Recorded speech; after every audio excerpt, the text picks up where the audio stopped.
Seedham cross ice, good pass. Meerman takes it to the net. He scores! It's Tyler Wallace on the tip. Gorgeous pass from Brett Meerman. It's a power play goal, and it's 3-1 for the Bulldogs.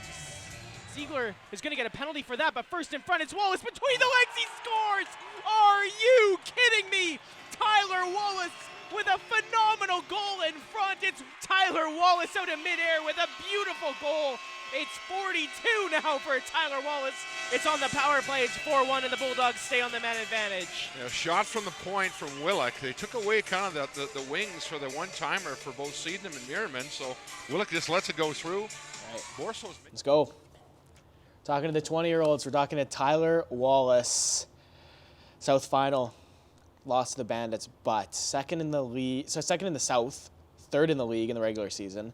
You guys win 2 rounds in the playoffs. So what can you tell me just about, growing and coming together and this team accomplishing what they accomplished? Yeah, like it was what I'd say when I came in, I got traded here in preseason, so didn't really know much about the team, not much anything, but showed like a lot of potential at the start of the year, but we didn't necessarily have the right pieces together. But throughout the year, we made some trades and whatnot, and started a little slow, but the back half we were buzzing. We were probably the best team in the league, honestly, in the second half of the year. But South final, second year as a franchise, not too shabby.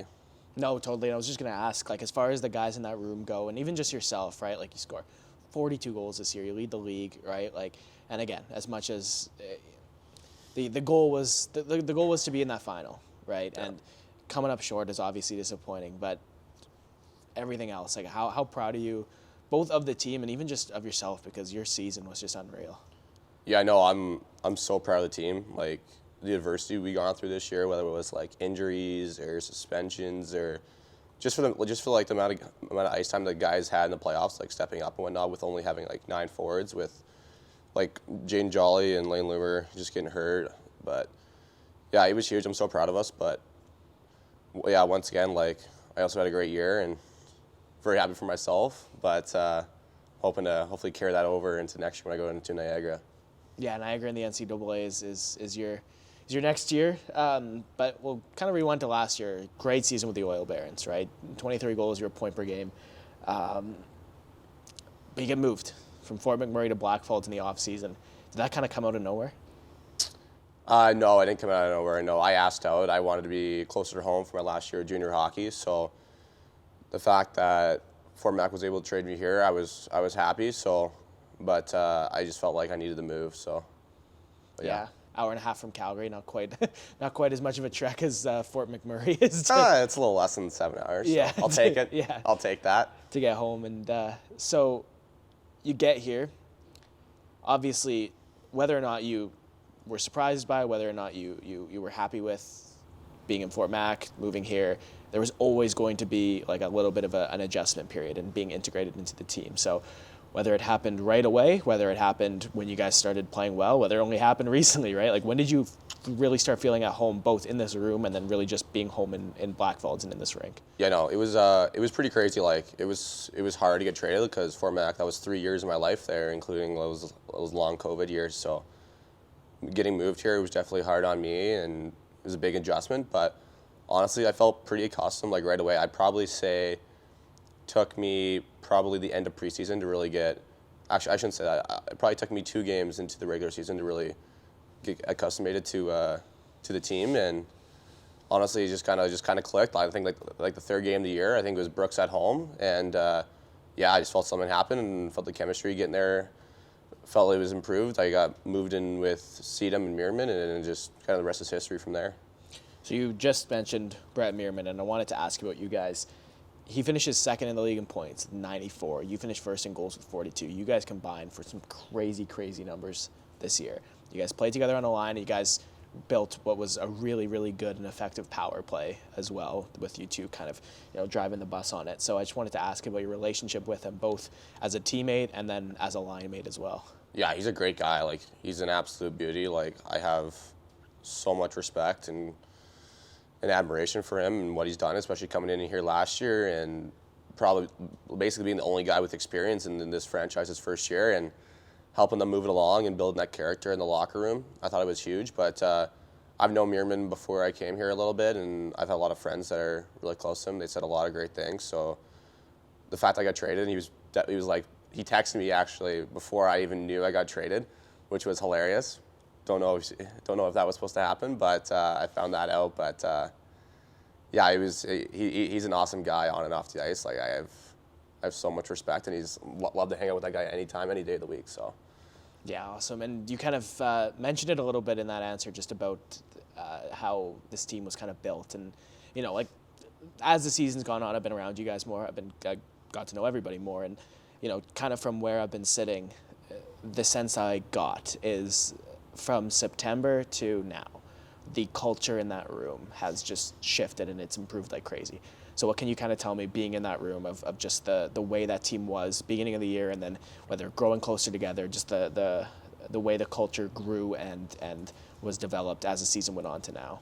Yeah, like as I was saying before, like there was lots of moves that we needed to make, and so maybe some guys weren't necessarily where they wanted to be and whatnot, but like once we finally kind of got settled and everyone was kind of happy with what they wanted, yeah, everyone really just, honestly, like I feel like everyone just bought in, and we were like, yeah, we have the team to make a big push in the playoffs, and everyone believed it, and we were close. We were almost there. So I'd say it was probably around the end of the trade deadline, and it really just honestly clicked, honestly. So, but that's all I gotta say for that. Yeah, no, and it clicking after the deadline. You kind of said it, how good you guys were in the second half. That went hand in hand, because you guys were unbeatable, especially in this building. You guys lost in the regular season to Brooks in February, 5-3. That was it.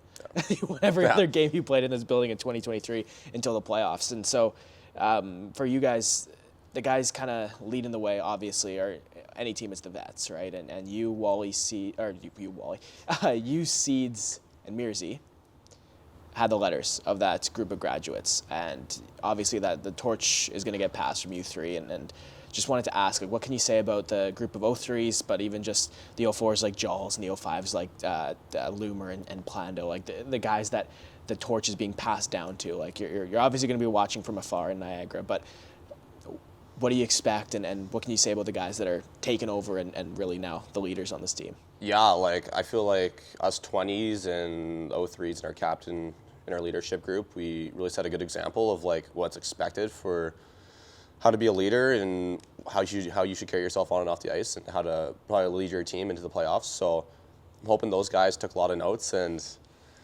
are honestly, honestly, I hope they're kind of pissed, because it was terrible just to lose to Brooks there, and I know we had so much more, and it just kind of just ran out of gas. So I'm hoping they remember what it felt like to lose to those guys, and they come back next year and they're even hungrier and they want to lead those guys even more, and hopefully they drive and they push each other, and also with the new guys coming in as well, they step up, and hopefully they beat those guys next year. I'll be watching though. Yeah, no, absolutely, and yeah, it's a lot of talent, right, in this team, and as much as, you know, you, Mearsy, Seedham, Mitchie, Hemer, Henny, like you guys are all going to be missed like crazy. Like, you know, you just got to hope that people step into those shoes, right? As big as those shoes are to fill. That, yeah, exactly. Even if it's by committee, they do it. So for you personally, the next chapter is Niagara University. So you are just minutes from Ontario. This is going to be, you know, I know you were 7 hours away from Calgary and Fort McMurray, but this is a whole other level of moving away. So are you excited both for the change of going to play hockey in the States, in New York, and even just the change to go to school and to go to play in the NCAA? Like, how excited are you just knowing that the next time you lace up the skates for your team, you're going to be playing NCAA Div 1? No, I'm beyond ecstatic. Like, I'm so excited for the opportunity here,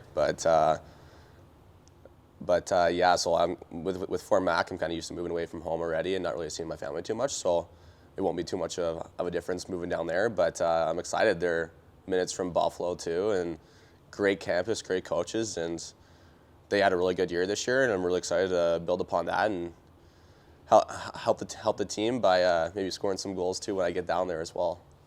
Do you have any idea off the ice what you want to get into, classes wise, what you're going to take? I do. I'm gonna be taking biochemistry at Niagara, so it'll be a challenge. So I'll actually be the first hockey player in like 12 years to be taking a science major at their school. So I'm excited to hopefully set an example. Maybe some others may join me, but we'll see.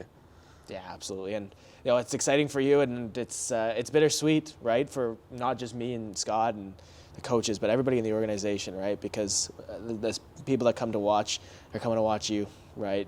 You've been an unbelievable ad this season, and it's been awesome to get to know you and to call your games, man, to watch you play, and I'm gonna miss. It's gonna be weird not calling Tyler Wallace goals for 42 times a year. Right? It's gonna definitely be a gut punch, but I'm excited for you because what a jump it's gonna be, and yeah, that's it, man. Like, No, it's been an absolute I appreciate pleasure. it. Yeah. It was, this year's been awesome. I had so much fun, and man, I'm excited for everyone next year. Next year's gonna be a huge year for this team, so I'm excited to follow along. Yeah, totally. Okay, thanks so much for your No, time. thank man. you. Appreciate it. Tyler Wallace played in 210 Junior A games between 2019 and 2023 with the Fort McMurray Oil Barons and the Black Falls Bulldogs. Tyler was named to the North Division All-League team and was a nominee for the Top Forward Award in 2021-22 with the Fort McMurray Oil Barons. During that season, Wallace scored 23 goals and 58 points in 58 games, but was greatly surpassed in that production this season. His first with Black Falls, Wallace won the AJHL Top Goal Scorer Award with 42 goals, adding 42 assists for 84 points in 54 games. He finished second in points for Black Falls in both the regular season and playoffs, finishing the postseason with 20 points in 16 games. Wallace was named to the Bulldogs team MVP at the conclusion of the 2022-2023 season and will move on to play NCAA Division I hockey at the Niagara University next season. The entire Bulldogs organization wishes Tyler the best moving forward.